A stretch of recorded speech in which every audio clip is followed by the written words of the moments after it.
So, guys, the NBA playoffs are still going on, and we have a little bit to talk about with Ja. So which one do you want to do first? Do you guys want to start with Ja, and we'll do the rest, or you guys want to go around the horn and end with Ja? I'll leave it up to you guys, because you guys were here last Monday when you had the extremely insightful and honestly powerful conversation about Ja Morant.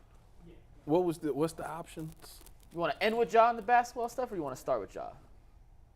We can start with it. All right, so anyone who didn't see this morning, and then I'll let these two run with it however they want. Ja posted a series of Instagram stories, which, Anthony, I believe we have, right? Yeah, I'm not sure the video itself is playing, but he posted a picture that says, "I love you, Ma. I love you, Pops." And then it's his daughter, and it says, "The best little girl ever." And then it just said, "Bye," in one of his interviews. So, unfortunately, the video is not playing through Tagboard for you guys right now, but that was what it was. It was 4 posts, and a bit cryptic. There was no goodbye to whatever, but after what he's gone through the last 10 days and really the last 2-3 months, what do you guys make of the Instagram post here, Tyvis? Well, the way I see it is that reality has finally set in for him, and he's realizing that he yet again made another mistake. I think what he realizes is that the mistake he made wasn't the necessarily having the gun. I'm not against him having the gun. I think he's realizing that I don't need to be in the light all the time. I need to limit my friends, because at this point, and that he loves 3 people. He loves his mother, his dad, and his daughter. And then he says bye, which that tells me that he's finally going to make his circle more smaller. It's only his family will be the people in there, because this last incident, the reason that was shown to the world is through the people that he thought was his friends, the people that he thought, had his best interest, that would look out for him, and instead they have brought all this negativity upon him. So I think that the cryptic means that, he's going to go get some help, and he's only going to be with his family and spend time with his family, because he finally realizes that only his family has his best interest at heart. G? Well, I think what he's saying, a lot of people thought like, hey, I'm hoping everything is okay. Like, they took the bye thing as being literal, like maybe, hopefully he doesn't think about harming himself or anything like that.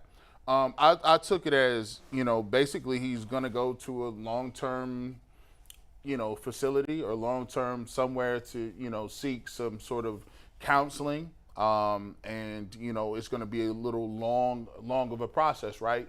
Sometimes if you take yourself out of the situation and you're gone for a long period of time, inpatient facilities and different things like that. So I think that that's what he meant when he was saying bye. But here I will say this: I do want to kind of, sometimes when we talk about like this, and we talked about this, in front of the camera and off the camera. I think there's a lot of things like, people don't keep it real with athletes, right? I think that people aren't doing a very good job of telling them. In our society, and this is complete facts, this is facts. When you're an athlete, you can see a politician do something, you can see a rap artist do something, you can see a movie star do something, and you'll think, all right, well, what's the difference between me dancing around with this gun and Lil Durk doing it? Or what's the difference between, how can you be on YouTube and you can see a rapper have guns the whole time and be like, everybody goes and watches it? Why can Keanu Reeves be in the Matrix and they have guns everywhere and like they just do it, but that's Keanu Reeves and you can separate fact from fiction? Why is it that elected officials can walk around with AR-15s? They just can. So I've been saying this forever. In our society, it's backwards. Athletes are put at the top of the food chain. Fact. Athletes are all the way up here. We hold them to a standard that no other group of individuals in this country are held to. And that's even for the important people. Like, we turn a blind eye to that because we feel like we are powerless to do anything. We're powerless to say anything or hold them accountable because they'll still do what they want to, and so we kind of look away. But I always want to tell people, and I always have to question them. Sometimes we get really sensationalized, If I say something and I come out and say Ja Morant shouldn't have did it, and he's, you know, he was really irresponsible. So then when the next person sees the clip, they feel like they gotta go one up. All right, now they gotta say, and instead of irresponsible, they'll say he was an idiot for doing it. Then the next person comes along and says, well, if I want to act like I'm have something impactful to say, the next time somebody will say idiot, he should be stripped of all of his, and he doesn't understand it. And so as you can see how it escalates, one after another, to a point where we get to today, you'll go back and look at it, and the climate is like, dang, did he shoot somebody? Did somebody die? Did he kill somebody? What happened? Like, and you look back and say, oh, he was flashing a gun in the video. Sometimes when you give your commentary on certain issues, we kind of get the soapbox thing where it just piles on people to make it this huge thing. And I've always stated it. I've always said it. And if you want to think that it's any different now, it's not. In our country, if an athlete does something, it will be on the front page every single week. But we don't have that same energy for nobody else. Right, wrong, indifferent. I'm just letting people know what it is. And for athletes, somebody should be telling them when they get into it, don't think it's sweet. Rappers can say and do what they want. Artists can paint whatever they want. Politicians gaslight people after mass shootings. They can do that. But you can't do that. You know why? Because you are the embodiment of what America sees as the American dream. A kid that came from nothing, that got millions of dollars to play a childhood sport. And whether people believe it or not, they don't like you for that. They like you into a point where you do something, you stay right here in this court and play well, fine. If you step out of line, they're going to make you know you got $230, $150 million, and that other people should be doing, you play a kid's game and get that money, you're an idiot for doing that. And I think people need to be well aware of that moving into when you talk about sports. That was unbelievably eloquently said, G, seriously. And I agree with a lot of the stuff that you just hit on. And sometimes there are topics that come up where the right, especially in our world, UCSS world, there are the right people on the right day to have those conversations. And last Monday when I wasn't here, I'm not the right person to be part of the John Morant conversation. Like, I know the lanes where I know my stuff, and there's stuff I don't want to talk on something that I'm not familiar enough with to give you guys any real insight and context. And Earl was in the producer's chair that day, and I thought he handled his part of the conversation unbelievably eloquently. So I hope Ja gets the help he wants, but I want to hear what Earl has to say on this more than I have any strong opinion, and you guys should want to hear what Earl wants to say, or has to say more than anything I could say. So Earl, when you saw this, what was your kind of take? When I first saw the tweets this morning, I told you and Anthony, I was disturbed by it. It read to me like somebody that was crying out for help. And, you know, I've unfortunately know of people who've, you know, committed suicide and had suicidal thoughts. So that was honestly my initial, like, reaction to it. But to hear Tyvis lay it out that, you know, he could have just been saying goodbye to the old life, to the negativity, to the bad energy, and finally taking the steps forward to get itself together.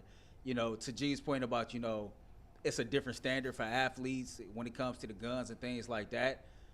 For me, I mean, it's as black and white as this. I just want Ja to be safe. I just want to see Ja reach his full potential. I just want to see him, like, be the best version of himself.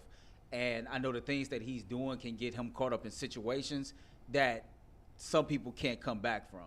So, you know, hopefully the messages that we seen on his Instagram earlier today is just him, you know, letting people know, like, okay, it's time for me to step back, focus on the things that I need to do, focus on the people who really love me, so that I can continue my career and put my family in a different situation for generations to come. So that's what I hope is going on. But whatever it is, Ja's in my prayers, and I mean that. No, I agree. I think that's well said as well. I just, you know, so when I think about Ja, I think that, you know, at some point you got to be able to separate the court from the personal life, you know. And it's like, for example, it's players, like it's football players like Troy Polamalu on the field, just as good as a beast, yeah, like a dog. Off the field, the nicest guy. Brian Dawkins on the field, a beast, warrior, gladiator. off the field, one of the nicest guys you ever meet in your life. And I think for Ja, with that whole Memphis Grizzly thing, what made them special is that they talk trash. They was ones that poked at you. They backed down from nobody. They seemed like a tough group of basketball It's what you said you players. wanted the Browns to be this Exactly. year. Yeah. But off the court, you don't necessarily need to be that guy. Like on the court to succeed, yeah, you might need to be that. But off the court, you don't have to be that. And I think it's hard to separate the two. And a lot of athletes make this mistake, where who I am on the field is who think I have to be off the field. And that's not necessarily the case. You have to find a good common ground where it's like, okay, I need to be a good citizen off the court. But in the battle, on the field, on the court, I can be this dog and be this guy with this attitude that backs down from nobody. And I think that's the part that he seems to be struggling with, that he got to find the difference in the two. Yeah, it's sometimes and money is a thing too. Like money, sometimes when you get money, It changes. You are a person without you're a person without Indian without a tribe. Like you just kind of like out there. I got 250 million, 300 million. I got more money. I know what to spend, right? So every new person, people talk about it. Every new person that a lot of guys that are rich, a lot of athletes that I know, they don't deal with new people. Drake said it, hey, no new friends, bro. Like, you know what I'm saying? Because like, I don't know what you want. Like anytime you're an athlete, somebody call you and say, yo, you want to do this or you want to do this, you hit you up. They don't even have their DMs open. So you keep the same circle of people around you. And then when you get those same circle of people around you, what you don't understand is that 250 that made them different.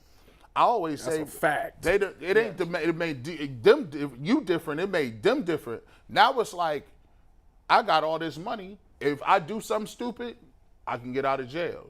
If I do something dumb, my man got me a lawyer. Mm-hmm. I could go to this club, I could start a fight, and I really ain't never gonna get in no real trouble. Like they become entitled to a sense of being like it's inflated. Like not just look at you, it's look at me. Like I'm that's my guy. But I look at it like this.